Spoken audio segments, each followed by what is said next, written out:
నమస్కారం. శ్రీవార్త న్యూస్కి స్వాగతం. వైఎస్ఆర్ కాంగ్రెస్ పార్టీ ఫ్యాను గుర్తుకు ఓటు వేయాలని వైసీపీ నాయకులు ఫయాజ్ ప్రజలకు విజ్ఞప్తి చేశారు. అమీర్ గారి ఆధ్వర్యంలో వారితో పాటు ఇలాహీ గారు, మిల్టీ ఆంజనేయులు గారు, ఇర్ఫాన్ గారు, మహబూబ్ గారు, బాబ్జాన్ గారు, ఆరిఫ్ గారు వీరందరూ మాతో ఈ ప్రచారంలో సహకరిస్తున్నారు. అలాగే వైఎస్ఆర్ కాంగ్రెస్ పార్టీ అసెంబ్లీ అభ్యర్థి బిఎస్ మక్బూల్ అహ్మద్ గారి తనయుడు అఖిల్ గారు కూడా ఈ ప్రచార కార్యంలో పాల్గొన్నారు. డోర్ టు డోర్ మేము తిరుగుతున్నాం. ముఖ్యంగా ఈ నిజాం అలీ కాలనీ గురించి కొన్ని విషయాలు నేను చెప్పదలుచుకున్నా. ఈ నిజాం అలీ కాలనీ స్థాపించే దాదాపు 42 సంవత్సరాలు అయితే ఉంది. స్వర్గీయ మాజీ మంత్రి నిజాం అలీ గారి స్థాపించడం జరిగింది. ఆ రోజు ఆయన ప్రతి పేదవానికి ఇల్లు లేని పేదవానికి ఇల్లు ఇవ్వడం, కార్మికులు కర్షకులకు ఇవ్వడం జరిగింది. ఆ రోజు దాదాపు 40 సంవత్సరాలకి ఆ మహానుభావుడు ఇంత ఆలోచన చేశాడంటే సామాన్య విషయం కాదు. దాని తర్వాత దివంగత ముఖ్యమంత్రి డాక్టర్ వైఎస్ రాజశేఖర గారు ఈ కదిరి పట్టణానికి మంచినీరు సరఫరా అందించాలనే ఉద్దేశంతో దాదాపు 100 కోట్లు శాంక్షన్ చేసి ఎక్కడైతే స్లమ్ ఏరియా ఉందో అన్ని చోట్ల కూడా ఓవర్ ట్యాంక్స్ నిర్మించాలనే ఉద్దేశంతో ఇదే నిజాం అలీ కాలనీ కూడా దాదాపు 5 లక్షల లీటర్ల కెపాసిటీ ఓవర్ ట్యాంక్ కూడా నిర్మించింది దివంగత ముఖ్యమంత్రి డాక్టర్ రాజశేఖర గారి చలవే. అలాగే దాని తర్వాత రోషయ్య గారు కూడా ఇక్కడ ముఖ్యమంత్రిగా ఉన్నప్పుడు 1 కోటి రూపాయలు ఇచ్చారు ఈ అభివృద్ధికి, నిజాం అలీ కాలనీ అభివృద్ధికి. నేను ఒకటే చెప్తున్నా, ఈ కాలనీ వాసులకు మీకు ఇంతవరకు ఇక్కడ జరిగిన అభివృద్ధి అయితేనేమి, ఏ కార్యక్రమం నిర్వహించినా దివంగత ముఖ్యమంత్రి డాక్టర్ రాజశేఖర గారి హయాంలో జరిగింది.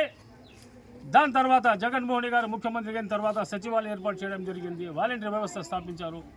ప్రతి ఒక్క పనికి సచివాలయం ద్వారానే వాలంటీర్ ఒక్క పైసా కూడా లంచం ఇవ్వకుండా నేరుగా లబ్ధిదారి అకౌంట్లోనే జమా చేసే కార్యక్రమం కూడా మా గౌరవ ముఖ్యమంత్రి గారు చేపట్టడం జరిగింది. దాని తర్వాత ఈ నిజాం అలీ కాలనీలో 2014లో మంచి మెజార్టీ ఇచ్చినారు వైఎస్ఆర్ కాంగ్రెస్ పార్టీకి. 2019లో కూడా మంచి మెజార్టీ ఇచ్చినారు వైఎస్ఆర్ కాంగ్రెస్ పార్టీకి. 2024లో కూడా ఇంత ఎండ ఉన్నప్పటికీ ప్రజలు మాతో స్వచ్ఛందంగా పాల్గొని పిల్ల జల్ల అంతా మాతో పాల్గొని ఈ ప్రచార కాలంలో పాల్గొని నిజంగా మాకు ఆశ్చర్యం వేస్తూ ఉంది. ఇంత మండు ఎండలో కూడా వీళ్ళు మా వెంట నడుస్తున్నారు, ఫ్యాన్ గుర్తు కోటని అడుగుతున్నారు. ఈసారి బిఎస్ మక్బూల్ అహ్మద్ గారికి వీళ్ళ ఉత్సాహం ఉరుగలేస్తూ ఉంది.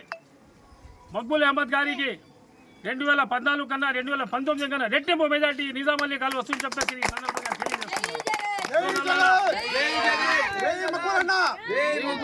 మరొక విషయం చెప్తున్నాను.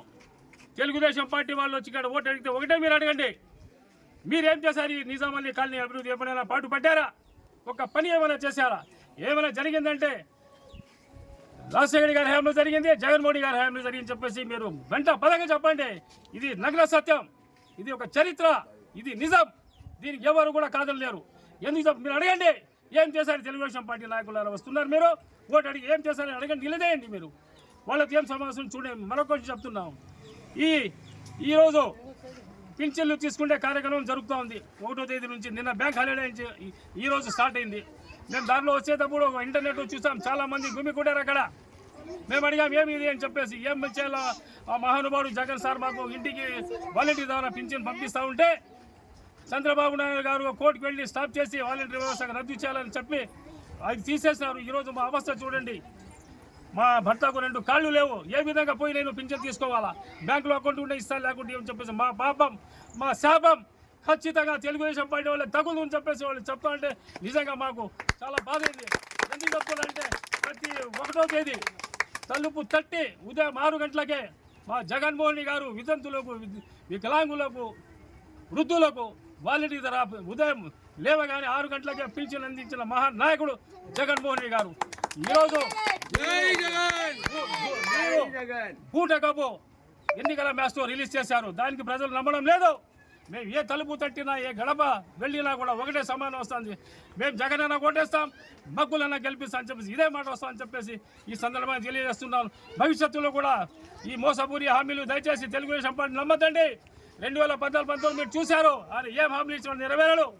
జగన్మోహన్ గారు ఏం చెప్తారు, ఏం చెప్తారని చెప్పేసి కాలనీ వాసులు మరొకసారి విజ్ఞప్తి చేస్తున్నా.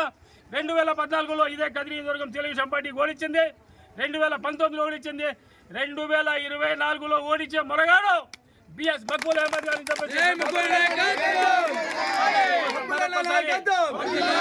మరొకసారి నిజామాబాద్ కాలనీ వాసులు విజ్ఞప్తి చేస్తున్నా. దయచేసి మీ 2 ఓట్లు, ఒకటి మక్బూల్ గారికి, ఇంకోటి ఎంపీ బోయే శాంతమ్మ గారికి అఖండ మెజారిటీతో గెలిపించాలని చెప్పేసి ఈ సందర్భంగా ఈ మీడియా ద్వారా నేను ఈ కాళీవాసిగా తెలియజేస్తున్నా.